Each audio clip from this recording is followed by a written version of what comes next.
Most people do not lose because they made one terrible decision. They lose because they refused to decide while decision was still theirs. By the time they finally move, the field is gone, the price has changed, and what they called caution is exposed for what it was: surrender in slow motion. Most defeats do not begin in public. They begin in private hesitation, not when the relationship finally breaks. Earlier, not when the opportunity is gone. Earlier, not when someone else takes your place. Earlier, the collapse you can see is usually just the receipt. In this video, I want to break that chain open coldly, not with motivation, not with therapeutic language, with mechanism, how thought turns into paralysis, how paralysis gets priced by other people, how that price hardens into structure, and how command returns only when movement comes before emotional comfort. And if Machiavelli is in the title, he belongs here early. He understood something modern. People keep trying to evade. Fortune does not wait for your inner clarity. The bold are not favored because they are always right. They are favored because delayed people end up ruled by conditions they did not shape. Every pause leaves room for chance, rivals, habit, and fear to move first. Let's begin. Chapter 1. Overthinking is not thought. It is deferred action. Real thinking has a stopping point. It asks, what do I need to know before I act? Then it gets that answer and moves. Overthinking keeps moving the line. One more condition, one more variable, one more scenario to rehearse, one more round of mental paperwork before action is permitted. That is the first fraud. People call it being careful. Often it is just refusal to be exposed. Because action exposes you, it creates a record. It can be judged, ignored, rejected, corrected, or beaten. Thought without action protects you from all of that. In your head, you still look intact. Potential stays polished because reality has not touched it yet. That is why overthinking flatters the ego. It lets you remain hypothetical. Look at the ordinary decisions that shape most lives. You need to send the message, but you keep tuning the tone. You need to apply, but you tell yourself the portfolio needs one more pass. You know the arrangement is dead, but you wait for a cleaner ending. You know the business move has to start, but you want more certainty, more confidence, more signs. Ask the hard question. What new information is actually being gathered? Usually none. You are not learning. You are circling. Useful thought reduces uncertainty enough to make contact with reality. Overthinking tries to remove uncertainty before contact. That standard can never be met, which is exactly why the mind likes it. It turns inaction into something that sounds responsible. So the real sentence is not, I am still thinking. The real sentence is, I do not want the consequences of choosing yet. And life does not score your intentions. It scores your moves. If you spend 3 months mentally preparing for something you could have tested in 3 days, your mind may call that prudence. Reality calls it absence. This is where people misdiagnose themselves. They think the problem is complexity. Often the problem is exposure. Once the message is sent, once the offer is made, once the boundary is spoken, once the resignation is submitted, fantasy ends. The world gets a vote. Overthinking is how many people delay hearing that vote. So the issue is not thinking itself. The issue is corrupted thinking. The moment analysis stops serving movement and starts protecting you from movement, thought is no longer a tool of command. It has become a shelter for fear. That is why overthinking is pre-surrender. Not because the loss is final yet, but because the first asset is already being handed away. Initiative. Chapter 2. The mind uses precision to hide fear.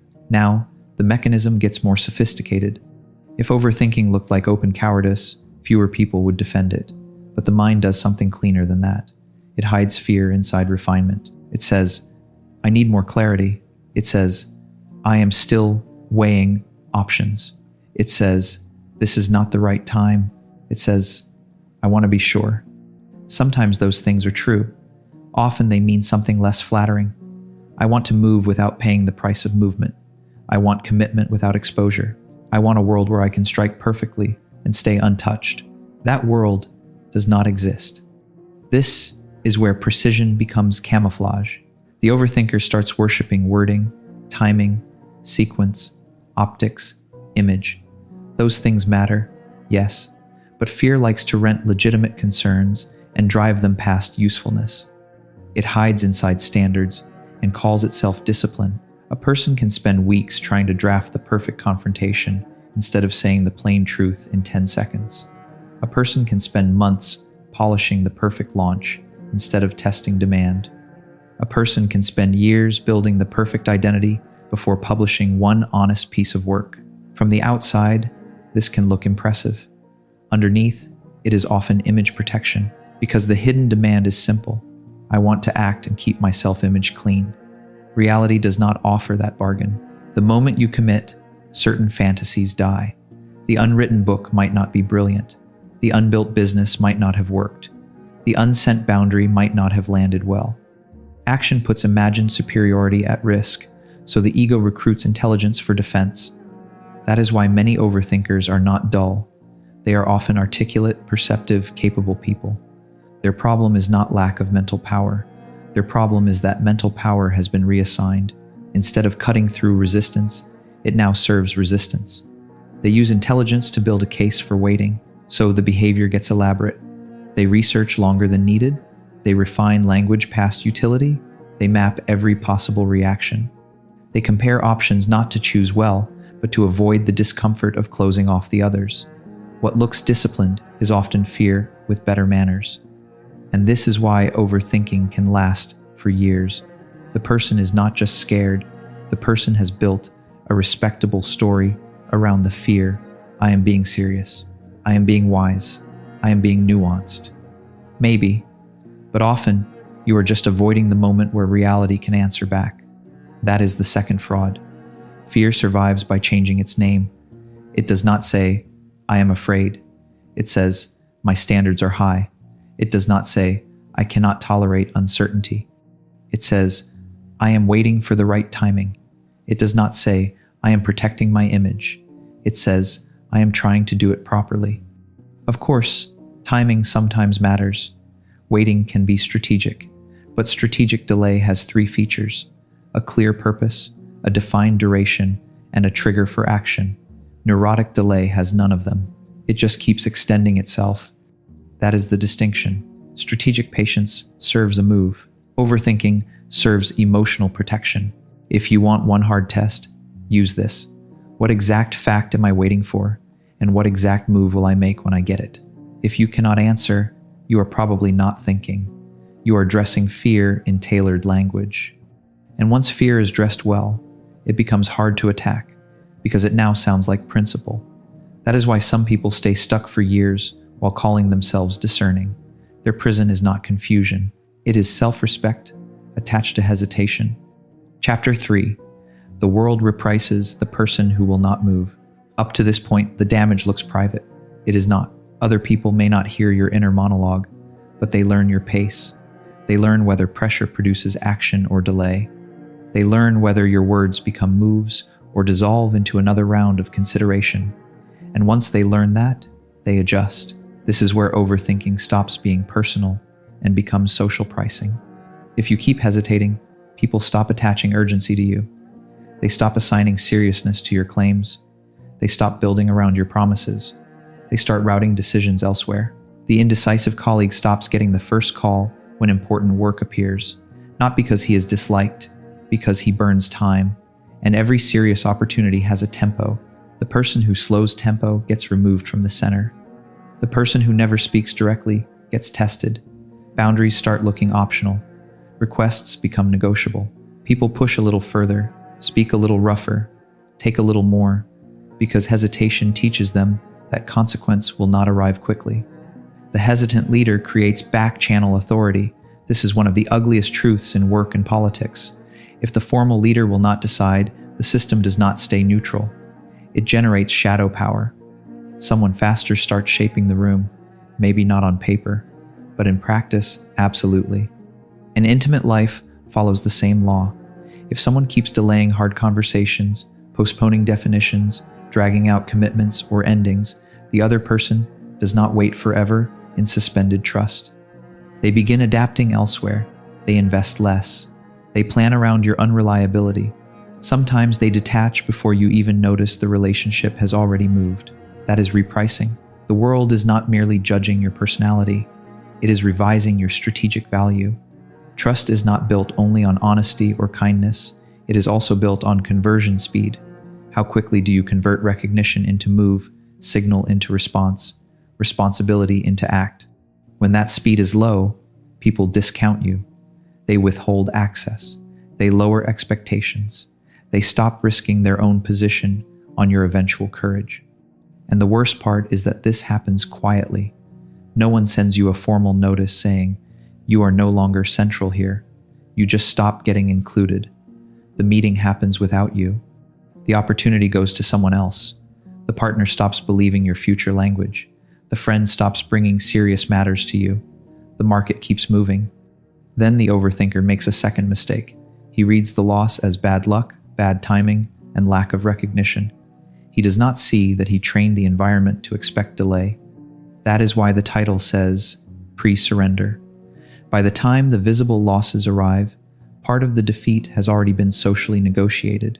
People have already adjusted around your pace. This is also why directness creates so much respect, even when imperfect. People would often rather deal with a flawed actor than a polished deferrer. A flawed actor can be answered, corrected, negotiated with, resisted. A chronic deferrer cannot be built around. In strategic terms, hesitation lowers your rank before any official demotion appears. It changes the weight of your words. It changes how much follow-through others assume.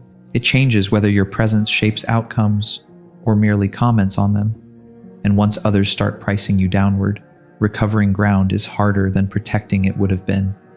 Now, you are not only fighting your fear, you are fighting an external expectation that you will stall again. That is how a private habit becomes a public position. Chapter 4. Delay hardens into structure. At first, overthinking feels temporary, a phase, a rough stretch, a few delayed decisions. But repeated delay does not stay psychological. It becomes structural. This is the lock-in stage. A delayed career move becomes another year in the wrong role, then another. Your calendar fills with obligations that belong to the version of you who never moved. Your skills adapt to maintenance instead of expansion. Your income, network, and reputation begin organizing around stagnation. Now, leaving is not just emotionally difficult, it is structurally expensive. A delayed conversation in a relationship becomes a pattern. One person keeps swallowing what should have been confronted. The other adapts to that arrangement. Soon, the imbalance feels normal. Then, when you finally try to correct it, you are not making one statement. You are attacking a system that has had months or years to stabilize. A delayed health decision becomes a lifestyle. The food is already ordered, the evenings are already claimed, the body has already adapted to decline. Your social routine now supports the very condition you say you want to reverse. A delayed creative act becomes an identity, not the identity of a maker, but the identity of almost. The person with ideas, the person with standards, the person preparing something serious. After enough years, preparation itself becomes the self-concept. To act would not only risk failure, it would threaten the personality built around near beginnings. This is why delay becomes dangerous. It recruits systems. Schedules begin defending your inaction. Comfort loops start rewarding it. Devices eat the time uncertainty used to occupy. Other people adapt to your non-movement and stop expecting much else. Even your nervous system starts preferring the familiar discomfort of stagnation over the sharper friction of change. Now, motivation is weak against machinery. That matters because many people imagine they will move later, when they feel more ready. They do not understand that later is not neutral. Later has mass. Every day of postponement adds material. More commitments, more rationalizations, more dependency, more adaptation, more evidence in your own mind that this is simply who you are. In the early stage, you are resisting a move. In the later stage, you are resisting an ecosystem. And ecosystems beat moods. This is the hidden brutality of overthinking. It does not just waste time, it builds a world where your original fear gets institutionalized. What began as hesitation becomes routine. What began as routine becomes incentive. What began as incentive becomes identity. Then people say, "I don't know how I got here." You got here because Indecision compounds. One delayed week is rarely fatal. A year of repeated delay rewrites the structure around you. It changes who has power, what options are still alive, how much reversal costs, and how much resistance must be overcome just to get back to the starting line. So, when someone says, "I will deal with it soon," the real danger is not that the problem is being held in place.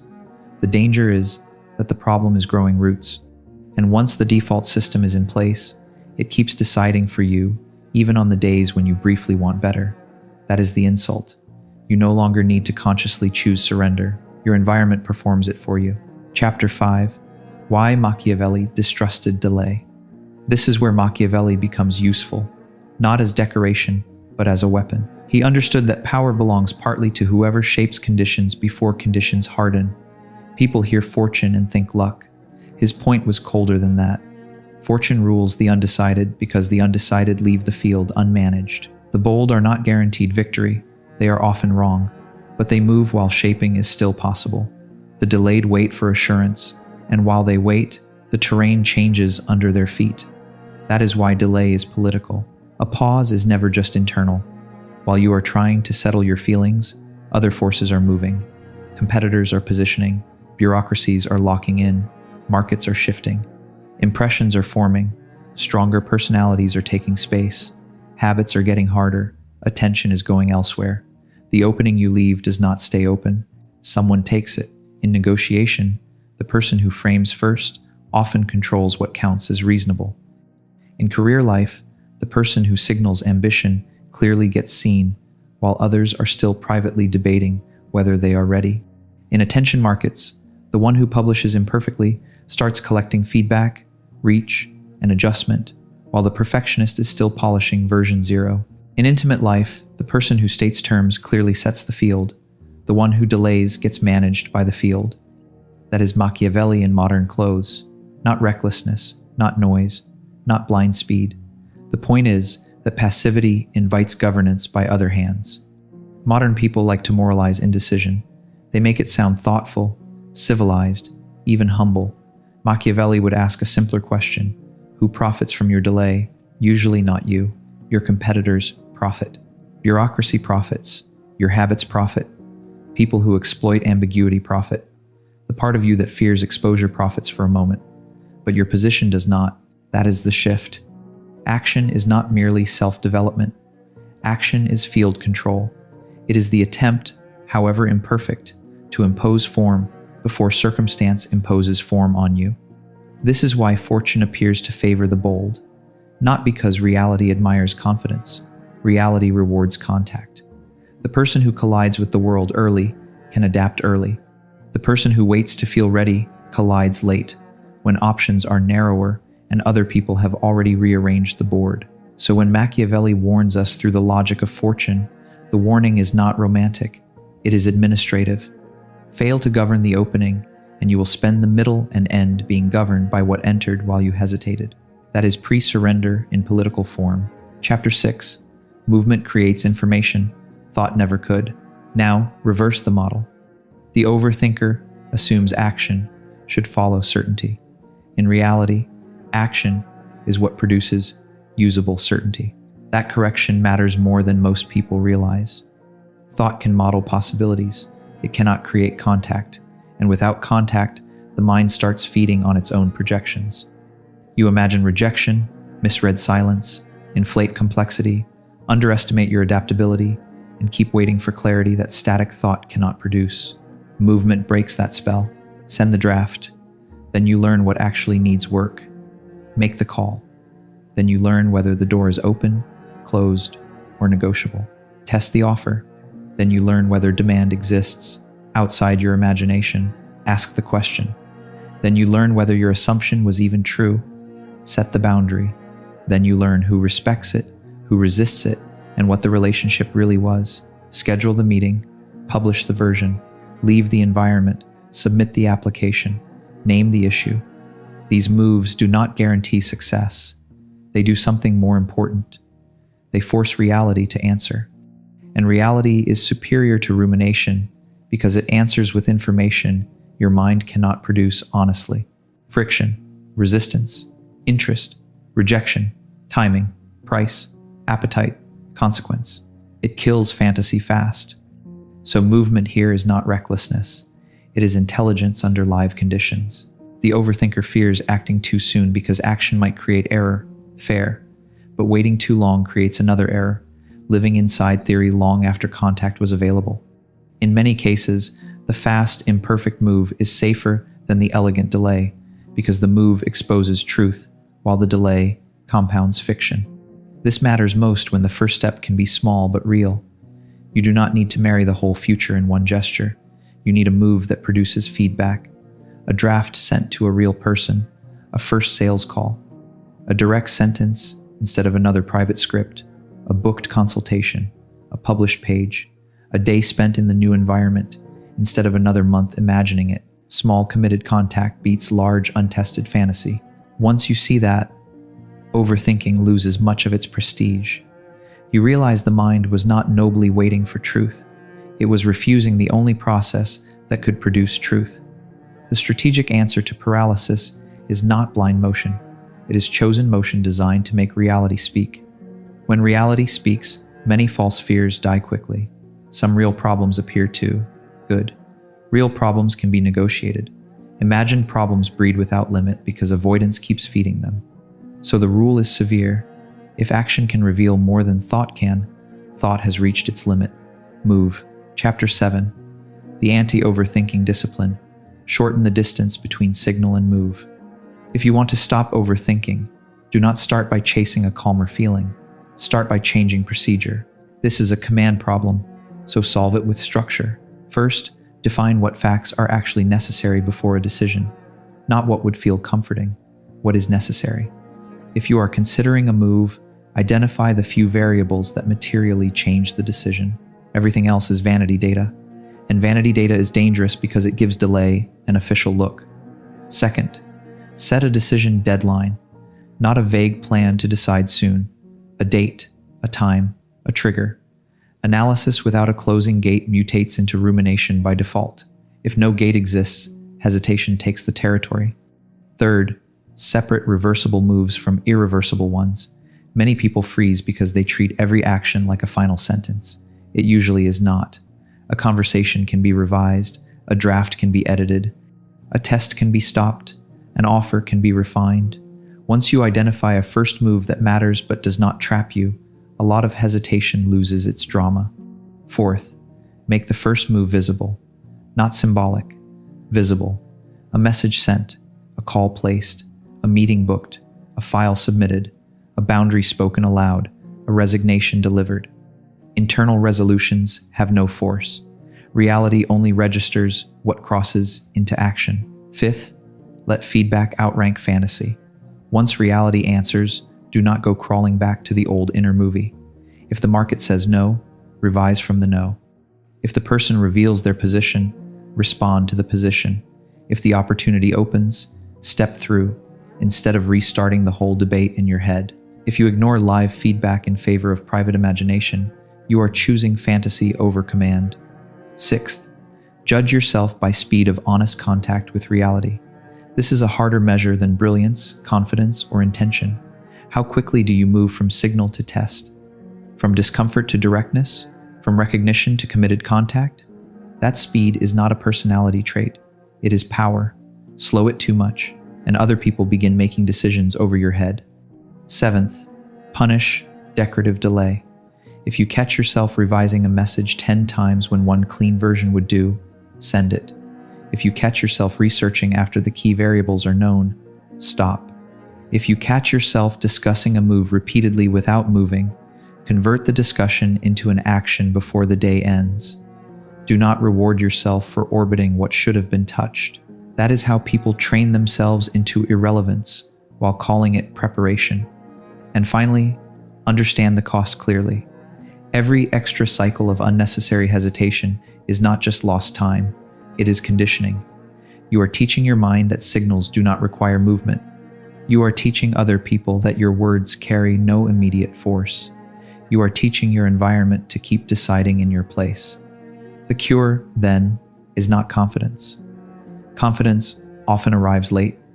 The cure is a shorter chain between noticing and acting. See the signal, define the threshold, time box the thought, make the move, read the feedback, adjust, repeat. That is how command returns. Recap: hesitation first disguises itself as thought. Then thought gets corrupted into self-protection. That self-protection gets renamed as standards, timing, nuance, or care. The world notices the delay and reprices you downward in trust, access, seriousness, and responsibility. Repeated delay hardens into structure through routines, incentives, adaptation, and identity. And command returns only when you choose movement before comfort and use action to make reality answer. Here is the final truth. Life does not wait for your internal certainty.